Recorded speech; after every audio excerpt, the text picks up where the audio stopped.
प्यारे बच्चों, आज का प्रश्न है कि पितामह भीष्म पांडवों के क्या लगते थे। शायद आप में से कुछ बच्चे नहीं जानते होंगे कि पितामह भीष्म पांडवों के क्या लगते थे। तो ऑप्शन ए है ताऊ लगते थे, ऑप्शन बी है दादा लगते थे, ऑप्शन सी है परदादा लगते थे, ऑप्शन डी है चाचा लगते थे।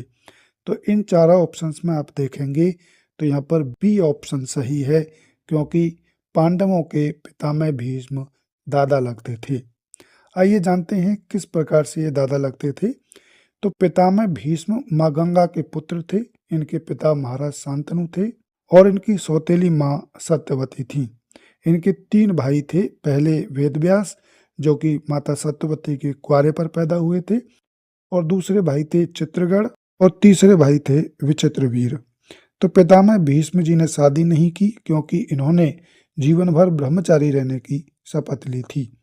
विचित्रवीर की शादी हुई। उनकी 2 पत्नियां थीं, पहली अंबिका और दूसरी अंबालिका। अंबिका के पुत्र हुए धृतराष्ट्र एवं अंबालिका के पुत्र हुए महाराज पांडु, और महाराज पांडु के ही पुत्र थे पांडव, यानी युधिष्ठिर, अर्जुन, भीम, नकुल और सहदेव। ये 5 पुत्र महाराज पांडु के थे, इसलिए इनको पांडव कहा जाता है। तो इन पांडवों के पितामह भीष्म दादा इसलिए लगते थे क्योंकि महाराज पांडु के पिता थे विचित्रवीर, और विचित्रवीर और चित्रगढ़ और वेदव्यास आपस में भाई भाई थे। विचित्रवीर के हुए महाराज पांडु और पांडु के पुत्र थे पांडव। तो इसलिए पितामह भीष्म पांडवों के दादा लगते थे।